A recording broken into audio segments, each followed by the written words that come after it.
आप इस वीडियो में मोल संकल्पना के बारे में पढ़ेंगे। तो चलिए शुरू करते हैं। अब तक परमाणु और अणु का द्रव्यमान ज्ञात करना तो आप सीख चुके हैं। अब अध्याय के इस भाग में परमाणु और अणुओं की गिनती और द्रव्यमान के बीच संबंध देखेंगे। चलिए पहले हम परमाणु और अणु की गिनती करना सीखते हैं। हम जल का उदाहरण लेंगे। इसका सूत्र तो हमें पता है, वह होता है H2O। यदि यहाँ H2O लिखा हो तो इसका अर्थ होगा कि जल का एक अणु, अगर हम इसमें हाइड्रोजन के परमाणु की संख्या देखें तो वह 2 है और ऑक्सीजन का एक परमाणु है। इसका मतलब जल के एक अणु में 2 हाइड्रोजन के परमाणु और एक ऑक्सीजन का परमाणु है।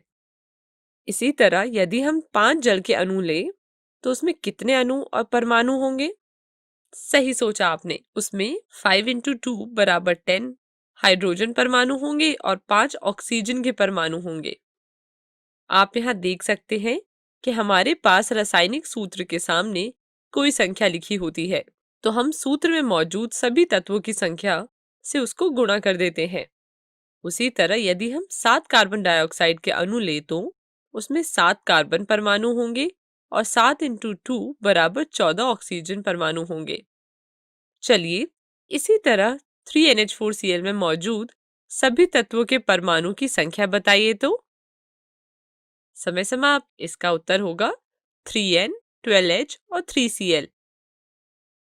अब 2CaOH2 में मौजूद परमाणुओं की संख्या बताइए। यह रहा इसका उत्तर। हमें आशा है कि आपको समझ आ गया होगा कि अणु और परमाणुओं की गिनती कैसे करते हैं। तो चलिए अब कुछ गिनती के मात्रकों की बात करते हैं। यदि आपको बोला जाए कि आपके पास 1 दर्जन जल के अणु हैं, तो उसमें कितने अणु होंगे? आप जानते हैं 1 दर्जन का अर्थ होता है 12, इसलिए उसमें 12 जल के अणु होंगे और उसमें परमाणुओं की संख्या हो जाएगी 12 × 2 = 24 हाइड्रोजन और 12 ऑक्सीजन। पर जैसा कि आप पढ़ चुके हैं कि परमाणु बहुत ही छोटे होते हैं, तो क्या हमेशा उनकी 1, 2, 1 दर्जन या ऐसे किसी मात्रक से गिनती करना सुविधाजनक होगा? नहीं ना। इसके लिए तो हमें बहुत ही बड़ी मात्रक की जरूरत होगी। ऐसी ही संख्या है मोल। यह संख्या होती है 6.022 × 10⁻23। 6.022 × 10⁻23 को हम एवोगाद्रो का स्थिरांक भी बोलते हैं और अंग्रेजी में एवोगाड्रोस कांस्टेंट। इस संख्या का नाम एमिडियो एवोगाड्रो नामक एक वैज्ञानिक के ऊपर रखा गया है, जिसने इस संख्या के बारे में हमें बताया था। अब एवोगाड्रो नंबर को N0 से भी दिखाते हैं। तो चलिए हम मोल का अर्थ तो समझते हैं।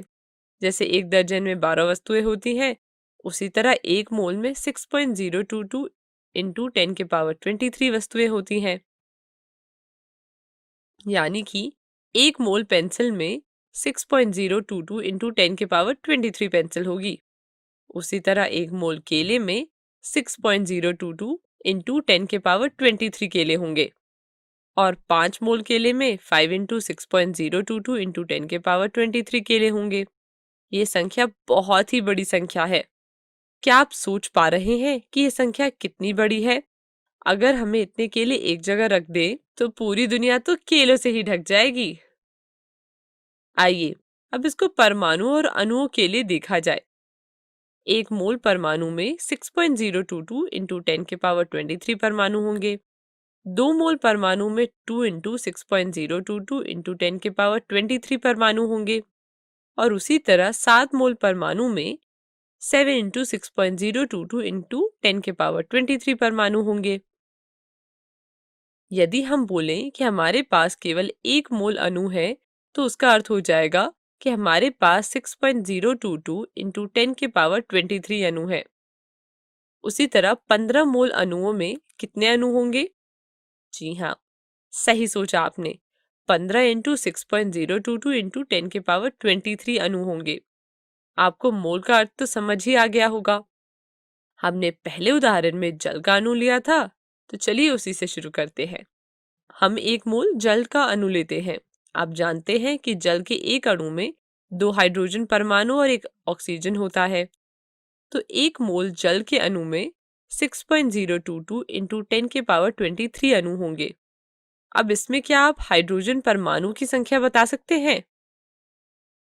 चूंकि एक अणु में 2 हाइड्रोजन परमाणु थे, इसलिए 1 मोल अणु में 2 इंटू 6.022 इंटू 10 के पावर 23 हाइड्रोजन परमाणु होंगे।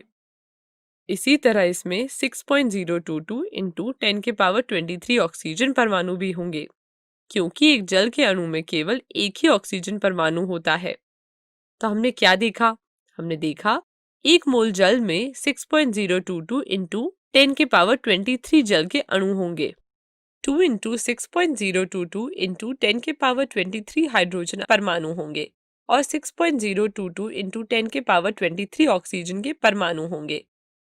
इसी तरह अब आप 3 मोल कार्बन डाइऑक्साइड में कुल अणु और परमाणुओं की संख्या बताइए।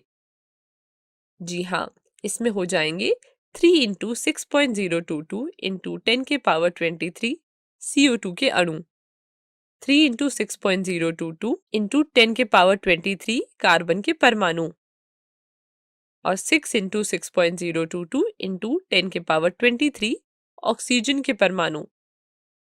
आपने ग्लूकोज का नाम तो सुना ही होगा।